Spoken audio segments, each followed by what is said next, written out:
The state will ask for a $5 million bond in this case. Make that Because shit of 5 the billion. defendant's- the 5 defendant's billion. statements in the court. That's disrespectful.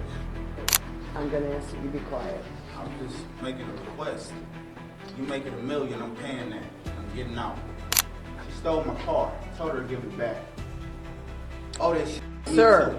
Stand your ground. No retreat. He just dude right there. He just Who? dude right there that just fell. He got popped. Dog just fell.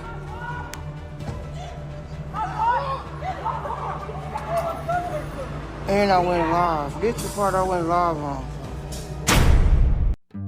In this video we're looking at two of the most disturbing cases in recent memory, where brothers didn't just turn violent, they executed their own sisters. The first case is Wilnita Hill. She was shot multiple times in the early morning hours on a Cleveland street.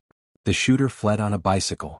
But by that afternoon the shocking truth surfaced. It wasn't a robbery and it wasn't a stranger. The man accused of pulling the trigger was her own half-brother, Antonio Swanson. A manhunt followed. But beyond the headlines, one haunting question remained. What drives a brother to become a killer? Now fast forward to Milwaukee. Ashley Hudson, a 30-year-old mother of 3, had lived in fear of her own family. She begged the courts for protection, filed restraining orders, and warned that her life was in danger. But no one listened. Then her worst fear came true, live on Facebook.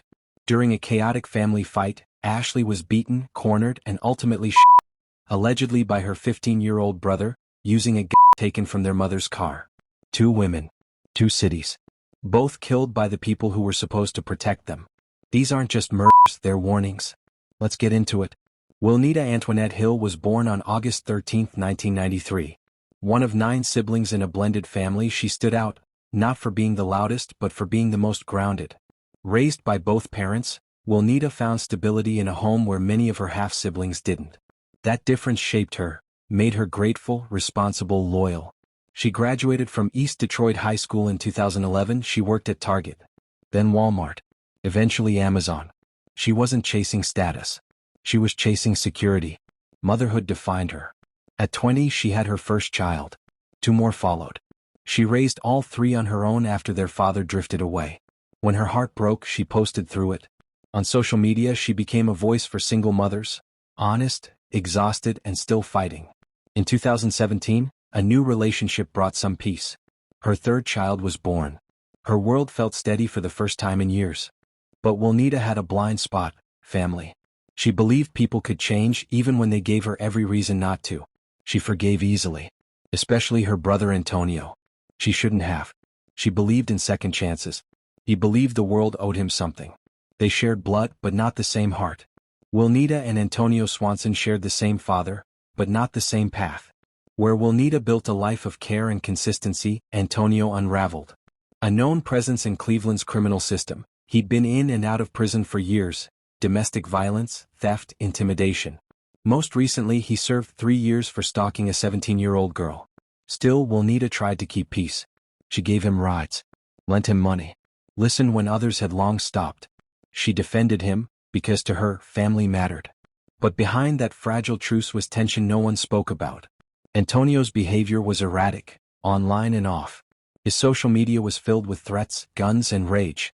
Videos where he promised violence. Posts full of bitterness and isolation.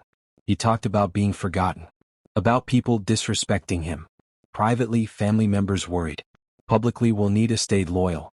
She didn't cut him off, even when his presence made others uncomfortable. When she took his car without asking, it wasn't rebellion. It was a habit. They had shared things before. This wasn't new. But something in Antonio had shifted. What Wilnita saw as a favor, Antonio saw war. She borrowed his car. He brought a gun. By the time she saw his face, it was already too late. On the afternoon of October 13, 2019, everything changed. The day started unremarkably. Wilnita Hill was focused on her usual routine, caring for her kids, running errands, checking off tasks. At some point she made a choice that seemed small, harmless even. She grabbed the keys to her half-brother Antonio Swanson's silver Pontiac Grand Prix and asked her boyfriend to drive while they finished errands. It wasn't the first time. But this time it set off something no one could undo. Hours later, they returned to East 109th Street and Mount Carmel Road in Cleveland. Neither of them knew what was waiting. As they pulled up, Antonio appeared, angry, pacing, armed. Words were exchanged. Tension exploded. Before either of them could react, Antonio pulled a gun and fired. Juanita dropped to the ground after the first shot. But he didn't stop. As she lay bleeding, Antonio walked up, stood over her, and fired 2 more shots into her body. Right there in the same street she grew up on. The violence wasn't over. Seconds later, more shots rang out, this time between Antonio and Juanita's boyfriend. Bullets tore through the street. People ducked for cover. And in the chaos, Antonio jumped on a bicycle and disappeared into the neighborhood. Neighbors called 911 in a panic. Many had witnessed the entire shooting from porches and windows. But by the time police arrived, Juanita was already gone. And the man responsible, her own brother, was already on the run. What followed was unbearable silence. Not just the quiet after gunfire, but the kind of silence that comes when something breaks forever. Her family was shattered, left trying to absorb a loss too sudden, too brutal, too senseless to understand. But the silence didn't last long. If you're finding these stories meaningful or informative, please consider subscribing to our channel. It really helps us keep bringing you more content like this. Within hours, Cleveland lit up with the news. Woman murdered by her own brother, the headlines read. Police moved fast. The Northern Ohio Violent Fugitive Task Force joined the manhunt. U.S. Marshals issued a warning. Antonio Swanson was armed, unstable, and walking with a limp. He was believed to be hiding in the Buckeye Shaker neighborhood. They made it clear, anyone helping him, even family, would be prosecuted.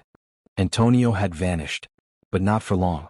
5 days later, on October 28, 2019, they found him holed up inside a house on Crestwood Avenue, just blocks from where it all began. He was arrested without a fight. But accountability wouldn't come quickly. That same day, Antonio was brought into Cleveland Municipal Court for a bond hearing. It should have been a moment of gravity. Instead, it became something disturbing. From the moment he entered the courtroom, Antonio's behavior was chaotic. He interrupted the judge, mocked the proceedings, and showed no recognition of what he'd done.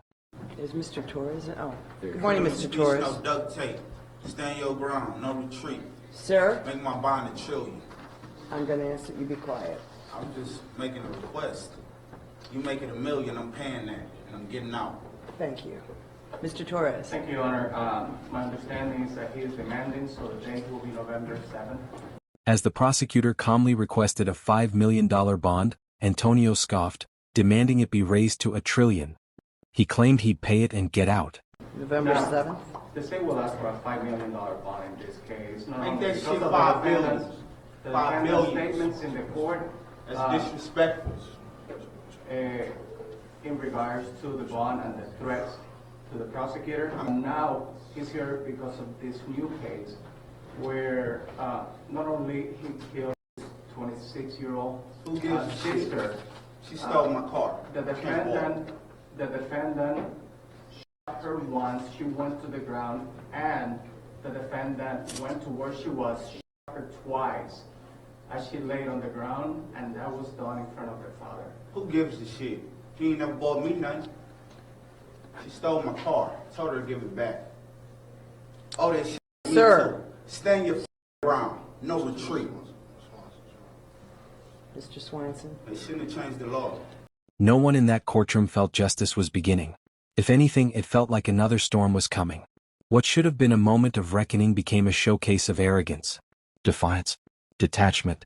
For Juanita's family, it was just the first step in what would become a long, painful journey through the justice system. In court, Antonio Swanson's behavior quickly spiraled. What started as interruptions turned into full-blown chaos. He made strange gestures, spoke in circles, mumbled things that didn't make sense. His words were scattered, but one thing was unmistakably clear. He wasn't present in any meaningful way. Whether it was a mental break or complete indifference, no one could tell. What stood out most, though, was what he didn't do. Not once did Antonio express regret. Not one apology. No sorrow for the sister he'd gunned down in the street. The silence on his face was louder than any outburst. Then prosecutors dropped a disturbing detail that added new weight to everything. Just 4 months before murdering Juanita, Antonio had finished a 3-year prison sentence. The charge? Stalking and attempting to intimidate a 17-year-old girl in Cleveland Heights. And what he reportedly said in prison still echoed, "I should have killed." In regards to the bond and the threats to the prosecutor. I made promises. those promises were also made in previous cases. The defendant was served 3 years for 2 cases, intimidation, attempted intimidation, and menacing by stalking. The menacing by stalking, for which he finished serving his sentence last June, related to the defendant stalking a 17-year-old Bro, I'm in here for murder. student in Cleveland Heights. There is a report in that case where the defendant allegedly stated that in jail that he should have killed her. The courtroom waited for any glimmer of remorse over his sister's death. It didn't come. What they got instead was a void. He stared ahead like none of it mattered. The prosecutor began reading the facts: how he chased Wilnita down, how he stood over her, how he fired the final shot. The courtroom fell into stillness. But Antonio didn't flinch. His expression stayed frozen, almost disconnected. The deeper the details got, the more obvious it became. This wasn't just someone angry or entitled. This was someone unwell. The judge saw it too. Antonio wasn't just violent. He was unpredictable, unstable. So instead of the requested $5 million, the court raised his bond to $15 million. It was a message he wasn't getting out. Not easily. On November 8, 2019, a Cuyahoga County grand jury indicted him. The list was long: aggravated murder, attempted murder, felonious assault, gun charges. Each count a snapshot of what he'd done, and what he was still capable of. But the horror didn't stop with Wilnita. As investigators kept digging, they found more. After killing his sister, Antonio didn't go into hiding. He kept attacking. Authorities say he tried to kill his own father and another civilian in the days that followed. A terrifying descent, one that showed how deeply unhinged he had become. Then came another twist. On November 18, 2019, Antonio returned to court for arraignment. But this time the judge lowered his bond to $2 million. Despite the murder, the attempted killings, the history of violence, and the erratic behavior, the court gave him a smaller price tag. The decision sent shockwaves through the community. People were furious and afraid. How could someone so clearly dangerous be given even the slightest shot at freedom? After that, the case slowed to a crawl. Motions piled up. Psych evaluations were repeated. Delays kept coming. Months passed. Then a year. Then 2. Antonio sat in jail and the trial never seemed to come. But in September 2021, without warning, Antonio pled guilty. No explanation. No trial. No chance for the family to speak in front of a jury. Just like that, it was over. To many, the sudden ending felt like emotional whiplash. After years of buildup, of trauma, of courtroom chaos, it ended with a simple plea. For Wilnita's family, it wasn't closure. It was another wound.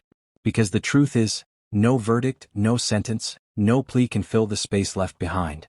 Not when the person who took everything was one of their own. Ashley Hudson, a 30-year-old mother of 3 sons, feared her family would kill her. She said it in court documents, begged for protection, and tried to walk away from the chaos. But no one listened. And just months later, her worst nightmare unfolded, live on Facebook.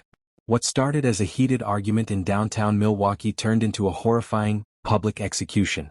Ashley's siblings weren't strangers to violence. Neither was their mother.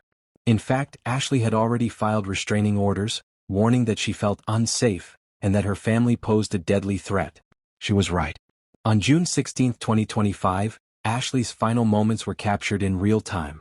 She was attacked with a baseball bat, tried to defend herself with a knife, but what happened next no one could have predicted, or maybe they could have, if anyone had truly listened. Sister gone because of her brother, and then knowing that she wanted us to be there for her, and knowing that she seen them run and leave her, knowing that she died by herself and alone, and knowing that's all she wanted was to feel love, and now she can't even see what she got. A 15-year-old boy, her own brother, walked up and pulled the trigger, allegedly using a gun in their mother's car. How did it come to this? Why was nothing done? And how does a family's conflict spiral into a national tragedy? And once you hear the full truth, you'll realize Ashley saw it coming long before the first shot was fired. This is the heartbreaking rise and fall of Ashley Hudson. This story unfolded in Milwaukee, where a family's darkest secrets turned deadly. Born in 1994 in Chicago, Ashley moved to Milwaukee with her family and attended South Division High School, later earning her degree from the University of Wisconsin in Milwaukee. She worked at St. Joseph's Children's Hospital, a role that reflected her warm, nurturing spirit. Friends say Ashley was vibrant, the life of the party, someone who made birthdays magical and never left a friend behind. She was a devoted mother of 3, including a newborn. Her children were her world. She sacrificed for them, protected them, and loved them with quiet strength. But behind her smile was pain. A home life filled with tension, fear, and conflict. Ashley's relationship with her mother and siblings had become increasingly violent over the years. According to those close to her, it was an unstable household where yelling turned physical regularly.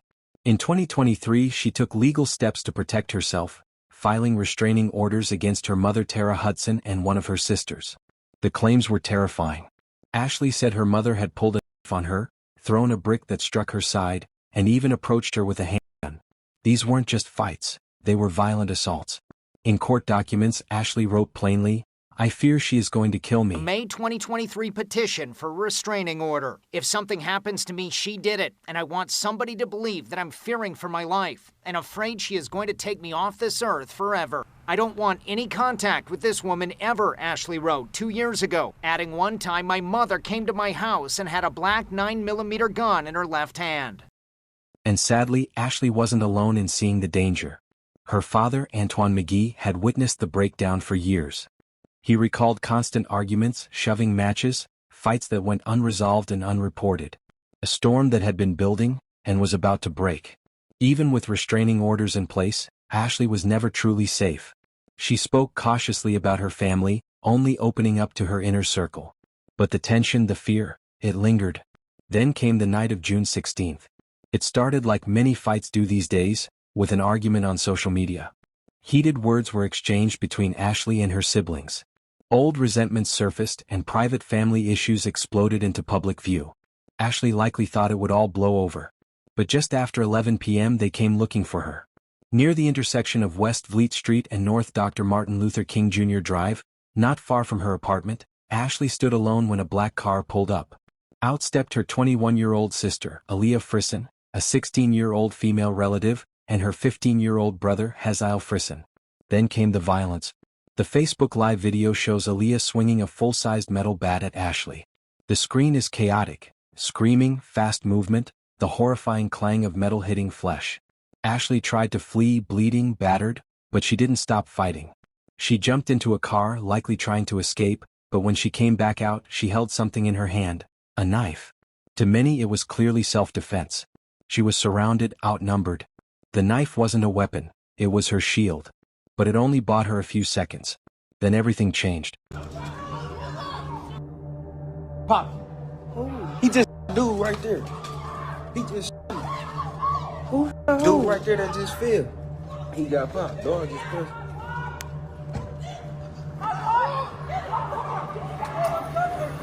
And I went live. This the part I went live on.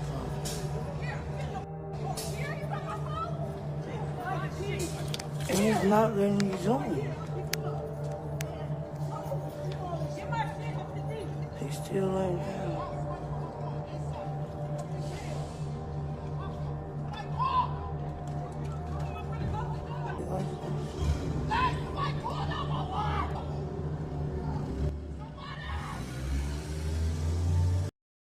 Haziel, her teenage brother, walked to the black car, reportedly driven by their mother, Tara Hudson, and returned holding a gun. The atmosphere shifted instantly. Ashley's voice, full of fire moments ago, turned desperate. Witnesses can be heard on the live stream, begging him to stop, pleading. But Haziel had already made up his mind. Even as Ashley backed away, even as she begged for her life, Haziel pointed the gun directly at her and pulled the trigger. She stumbled, then collapsed. Right there on the concrete. In front of her neighbors, in front of the world. The live stream didn't glitch. It didn't cut out. It kept rolling as Ashley Hudson lay bleeding out on the street. Viewers watched in real time as a young mother's life slipped away. Paramedics rushed to the scene, but it was too late. Ashley was pronounced dead on the spot. Her final moments weren't just tragic. They became viral content. The video spread like wildfire across social media, shared and reposted with captions, reactions, and commentary. For Ashley's friends and family, it was a cruel nightmare to see someone you love, someone full of life, dying over and over again on a screen. Hours later, Milwaukee police arrested Haziel Frisson, Aaliyah Frisson, and a 16-year-old girl, all of them Ashley's blood relatives. And just when the shock couldn't deepen, police made one more devastating arrest: Ashley's mother, Tara Hudson. At first, Tara claimed she didn't witness the shooting. But video evidence told a different story. She was there when the gun was pulled from her car. She stood just feet away, close enough to stop it. At one point it even looked like she tried. Later Tara changed her story again. She admitted seeing her son shoot Ashley as she backed away, clutching a knife to her chest. She said she couldn't stop it. She said she tried. And then she cried. The next day the sidewalk was cleaned. She was gone, but the memory remained. Her 3 children were left without a mother. Her absence permanent. Milwaukee was in shock. A mother, gunned down in broad daylight by her own family, not hidden, not whispered about, but live-streamed for the world to see. As detectives began sorting through the evidence, the truth came into chilling focus. The live stream revealed everything. It showed Aaliyah attacking Ashley with a metal bat. It captured the 16-year-old sister joining in. It followed Ashley as she tried to flee, then re-emerged holding a knife, a desperate act of self-defense. It showed 15-year-old Hazael calmly retrieving a gun from a nearby vehicle, walking toward her. They watched Ashley backpedal holding the knife low, not as a threat but as protection. They heard her beg for her life. And then they saw him pull the trigger. Armed with undeniable footage, detectives gave each suspect the chance to tell the truth. But instead of confessions they encountered a web of lies. Aaliyah admitted to the fight but downplayed her role, claiming she never touched the bat, despite crystal-clear footage showing her swinging it and chasing Ashley down. Detectives sensed some fear and even hints of remorse. But Hazael's interrogation would leave them stunned. When asked about the murder, Hazael denied everything, said he wasn't even there. But once detectives revealed the footage, everything changed. His body language shifted. His tone hardened. But not with guilt, with cold indifference. When asked if he was sorry for killing his sister, he didn't flinch. He simply responded, "What's that got to do with me?" A 15-year-old boy took his sister's life, with a weapon that had been sitting unlocked in his mother's vehicle. That revelation raised a chilling new question. Was this a tragic outburst of violence, or something that had been building all along? The next night, the street where Ashley died was transformed into something sacred. At a candlelight vigil, friends, family, and complete strangers gathered in grief. Candles flickered under the night sky. Balloons floated upward. People wept as they shared stories about Ashley, how she loved playing cards, how she always made others feel seen and valued. Her laughter, her loyalty, her fierce devotion as a mother. He put it up to her and she said, "Don't shoot me," and he shot her and she stumbled all the way over here and she fell on the floor. But beneath the grief there was rage. Rage that Ashley had died in front of the world. Rage that this had happened in a family with a history of violence. Rage that even after court-issued protection orders, Ashley still wasn't safe. Prosecutors moved quickly. Hazael Frisson was charged with first-degree intentional homicide and would be tried as an adult. Aaliyah Frisson faced charges of aggravated battery with a dangerous weapon.